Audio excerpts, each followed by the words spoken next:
Le ton est donné. La conférence de presse se fera en créole.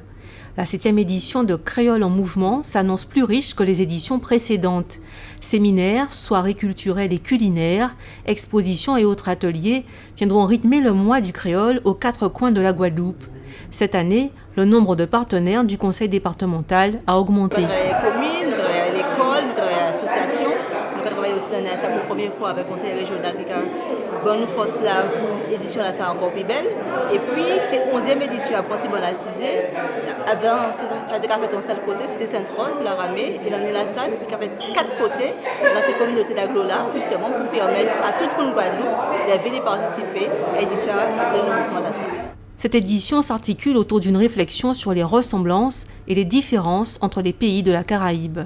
Qu'est-ce qui a fait que nous mêmes gens et qu'est-ce qui a fait nous différents dans les Caraïbes là, même si nous avons même histoire nous partager ces mêmes histoires là, mais par exemple si il y a des Jamaïque, Trinidad, Saint-Lucie, Guadeloupe, Martinique, nous ne pouvons pas parler créole. Oui, c'est vrai, c'est langue créole, mais il n'y a pas même créole là.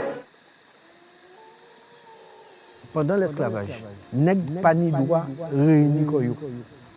Parmi les temps forts de la manifestation, la projection de Contes créoles, un documentaire de 52 minutes confié au réalisateur Dimitri Zandronis. Pour lui, une expérience enrichissante. La langue créole a beaucoup puisé dans le conte parce que le conte, c'est énormément de paraboles. On parle d'une chose sans en parler. On dit quelque chose, on cite quelque chose, mais on ne va jamais parler de façon directe. C'est toujours un peu détourné. Parce que par exemple, Compé Lapin, il faut savoir que Compé Lapin, c'est une représentation d'un esclave qui est ce qu'on appelait à l'époque l'esclave, je dirais, intelligent, celui qui jouait au violon, celui qui était un petit peu malin, etc. Donc voilà, j'ai appris énormément avec ça. C'était formidable, c'est un travail extraordinaire, quoi. Les programmes peuvent être récupérés dans les bibliothèques et les sites culturels du conseil départemental. Le premier rendez-vous a été fixé le 2 octobre à 19h au Fort Fleur d'Épée.